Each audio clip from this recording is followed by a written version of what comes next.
Hi hello everyone. सो एक under valued broking company को हमने ट्रैक करना स्टार्ट किया था पिछले 2 क्वार्टर से। आई थिंक फोर्थ क्वार्टर से हमने स्टार्ट किया था एसएमसी ग्लोबल सिक्योरिटीज।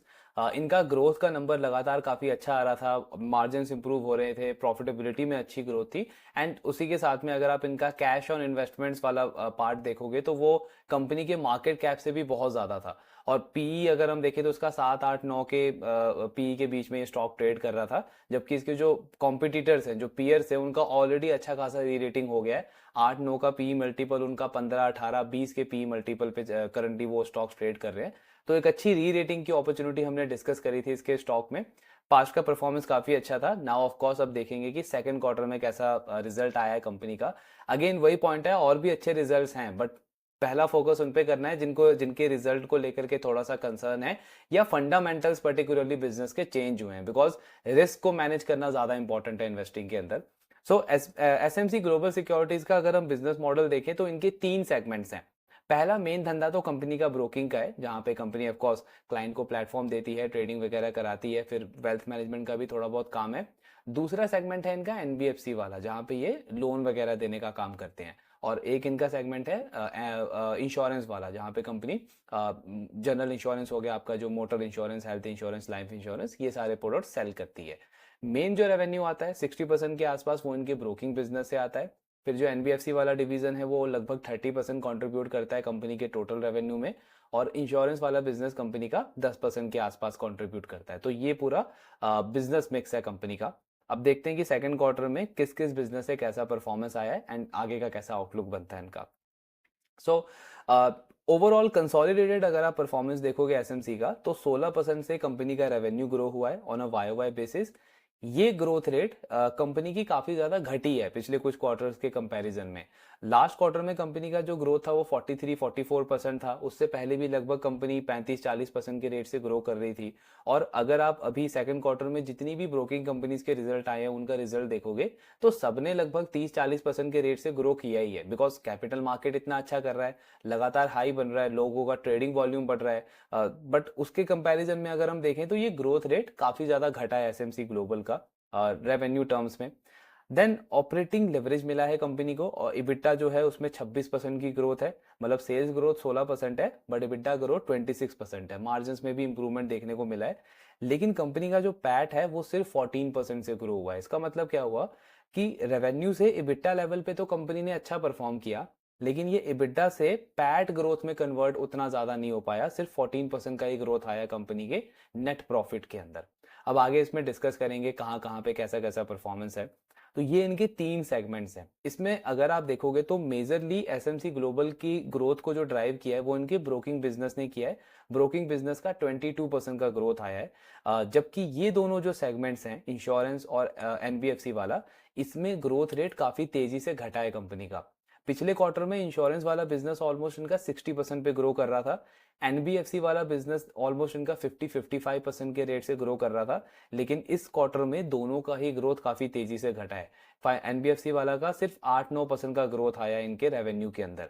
अगर हम प्रॉफिटेबिलिटी की भी बात करें तो जो ऑपरेटिंग लेवरेज हमको कंपनी के ये कंसोलिडेटेड नंबर्स में दिख रहा है, ये कहाँ से आया है? ये आया इनके ब्रोकिंग बिजनेस से।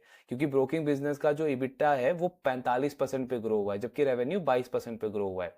लेकिन इंश्योरेंस वाला इनका कुछ खास कंट्रीब्यूट वैसे करता नहीं है प्रॉफिट के अंदर, वो यहां से आता है। लेकिन अगर आप इनका एनबीएफसी वाला डिवीजन देखोगे, इसमें सिर्फ 8% की पैट ग्रोथ रही है। यही लास्ट क्वार्टर में आई थिंक अराउंड 40% के आसपास का इनका इबिटा ग्रोथ था एनबीएफसी वाले बिजनेस का। लेकिन इस क्वार्टर में ये ग्रोथ रेट कम होकर के 8% आ गया। तो इससे हमको क्या समझ में आ रहा है कि कंपनी के ओवरऑल ग्रोथ को जो इम्पैक्ट हुआ है और इनके प्रॉफिटेबिलिटी पे जो इम्पैक्ट आया है, वो इनके एनबीएफसी वाले डिवीजन से आया है। तो इसमें हमको फोकस करना पड़ेगा। देन इनका ये ब्रोकिंग वाला वर्टिकल देखोगे तो कंपनी 434 सिटीज के अंदर करंटली प्रेजेंट है। प्लस अभी ये क्या कर रहे हैं, हमने इनके कॉन कॉल में भी डिस्कस किया था। इन्होंने 3 4 बैंक्स के साथ में, और अभी कंपनी कह रही है कि टोटल 7 पीएसयू और प्राइवेट बैंक्स के साथ में इन्होंने टाई अप किया हुआ है।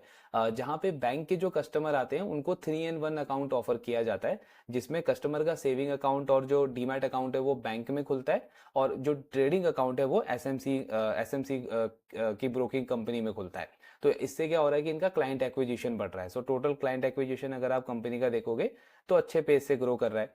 देन ऑनलाइन पेनिट्रेशन भी बढ़ रहा है इनके क्लाइंट का। वो क्यों बढ़ रहा है? बिकॉज इनका ये जो स्टॉक्स कार्ट करके जो प्लेटफॉर्म है इनका, ये एक इनका डिस्काउंट ब्रोकिंग वाला प्लेटफॉर्म है, जो कंपनी, जहाँ पे company discount broking services offer करती है क्लाइंट्स को, तो उसकी वजह से इनका ऑनलाइन पेनिट्रेशन बढ़ रहा है। अदरवाइज एसएमसी ग्लोबल जो है वो ट्रेडिशनली एक ट्रेडिशनल ब्रोकर है, मतलब ये डिस्काउंट ब्रोकिंग में थे नहीं पहले, अभी इन्होंने कुछ सालों में एंटर करा है यहाँ पे। देन ये इनका इंश्योरेंस वाला वर्टिकल है, मेनली ये जनरल इंश्योरेंस से ही रेवेन्यू आता है इनका। लाइफ इंश्योरेंस जो है वो सिर्फ 9% कंट्रीब्यूट करता है इसमें टोटल रेवेन्यू के अंदर। और ये है इनका एनबीएफसी वाला डिवीजन। एनबीएफसी में कंपनी लोन कहाँ पे देती है? एसएमईज को लोन अगेंस्ट प्रॉपर्टी देती है, देन उनको वर्किंग कैपिटल का लोन देती है, कैपिटल मार्केट की फंडिंग भी करती है, गोल्ड लोन देती है, सप्लाई चेन फाइनेंसिंग करती है। सो ये पूरा लोन बुक का मिक्स है इनका। ये इनका कंसोलिडेटेड पीएनएल है, तो वही हमने डिस्कस किया कि इबिटा ग्रोथ तो अच्छा है, लेकिन वो पैट ग्रोथ में कंपनी का कन्वर्ट नहीं हुआ, सिर्फ 14% का ग्रोथ आया कंपनी के नेट प्रॉफिट के अंदर। देन इनका अगर हम ये इनका एनबीएफसी वाला डिवीजन है, सो इस पे ज़्यादा फोकस करना है। इसमें अगर आप देखोगे तो एक तो एयूएम भी कुछ खास ग्रो नहीं हुआ है एसएमसी का लास्ट क्वार्टर के कंपैरिजन में, एक तो इस पे भी ऑब्जर्व करना है हमको। दूसरा एनपीए, नेट एनपीए अगर आप देखोगे इस कंपनी का तो ये बढ़ गया है। लास्ट क्वार्टर में एक्चुअली इनका जो नेट एनपीए था वो 0.9% के आसपास था, इस क्वार्टर में 1% के आसपास का नेट एनपीए हो गया, यानी एनपीए बढ़ा है कंपनी का।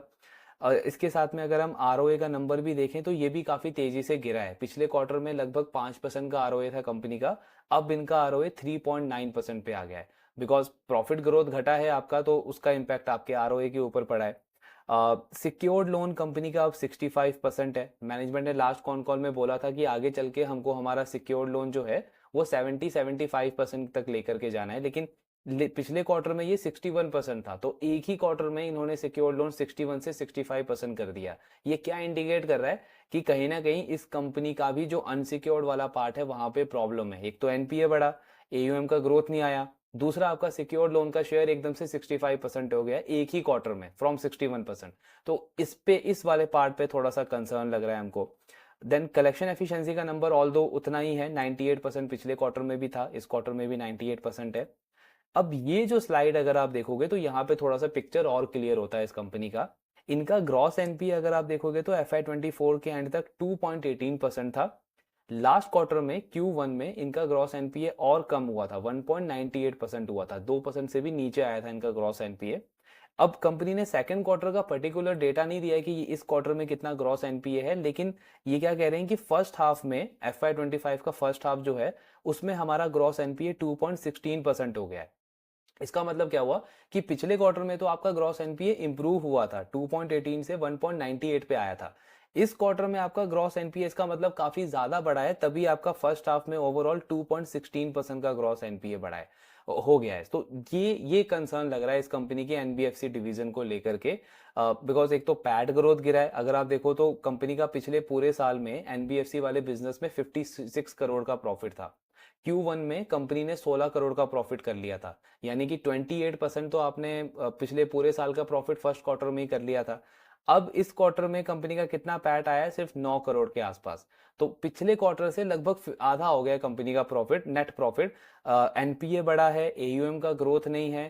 सो ये सारे कंसर्न लग रहे हैं इस कंपनी के एनबीएफसी वाले डिवीजन को लेकर के। अब कितना बड़ा स्ट्रेस है, क्या प्रॉब्लम है, वो ऑफ कोर्स हमको कॉन कॉल सुनकर ही आइडिया लगेगा, लेकिन ये जो पार्ट है इससे हमको ये समझ में आ गया कि कंपनी का प्रॉब्लम कहाँ पे आया है, किस वाले डिवीजन के अंदर आया है।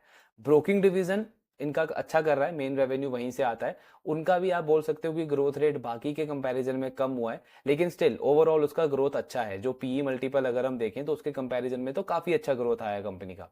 बट ये जो एनबीएफसी वाला डिवीजन है जो इनका लगभग 30% कॉन्ट्रीब्यूट करता है, यहाँ पे एक दो तीन सीरियस कंसर्न लग रहे हैं कंपनी को लेकर के। एयूएम ग्रोथ नहीं आया है, आपका ग्रॉस एनपीए बढ़ गया है, और प्रॉफिट का नंबर काफी ज्यादा इंपैक्ट हुआ है। प्रॉफिट क्वार्टर ऑन क्वार्टर आधा हो गया है कंपनी का, मतलब अब अगर हम देखें तो इनका सिर्फ 25 करोड़ का पैट हुआ है फर्स्ट हाफ ऑफ FY25 के अंदर। तो यहां से बहुत कम चांस है कि कंपनी का कुछ पैट ग्रोथ आएगा इस पूरे फाइनेंशियल ईयर के अंदर इनके एनबीएफसी वाले डिवीजन में। तो मतलब इम्पैक्ट इससे हम आइडिया लगा सकते हैं कि इससे कि इम्पैक्ट इन पे कुछ ज्यादा पड़ा होगा एसेट क्वालिटी का। उस पर clarity of course con call के बाद ही मिलेगा। एंड अब यहाँ पे वो वाला जो हमने थीसिस डिस्कस किया था अंडर वैल्यूड वाला कि कैश इन्वेस्टमेंट काफ़ी ज़्यादा है, पीई काफ़ी लो है, ग्रोथ काफ़ी अच्छा है, वो थीसिस अब यहाँ पे बनता नहीं है पॉइंट। पहला फोकस तो इनके कॉन कॉल पे ही करना पड़ेगा एंड इस करंट लेवल पे ऑफ कोर्स कोई इंटरेस्ट नहीं बनता है। इन केस अगर पर्सनली ऐसा कोई बिजनेस मेरे पोर्टफोलियो में हो तो ऑफ कोर्स पहला फोकस तो ये रहेगा कि एलोकेशन या तो पूरा निकालो या बिल्कुल कम करो एलोकेशन को, क्योंकि ये सारी चीज़ें कंसर्न जरूर देती है। जब बाकी एनबीएफसीज का इतना ज़्यादा प्रॉब्लम हो गया, लेंडर्स का इतना ज़्यादा प्रॉब्लम हो गया एसेट क्वालिटी में, तो इनका जो प्रॉफिट आधा हुआ है वो बहुत खराब लग रहा है क्वार्टर ऑन क्वार्टर लेवल पे देखते हुए। Clarity of course con call पे मिलेगा, कॉन कॉल देखते हैं मैनेजमेंट क्या बोलता है कॉन कॉल के अंदर, देन ऑफ कोर्स उस पर भी डिस्कस करेंगे। बट इंटरेस्ट कोई बनता नहीं है इन नंबर्स को, इन परफॉर्मेंस को देख करके। बाकी आपके जो डाउट्स हैं शेयर करते रहिए। Thank you very much.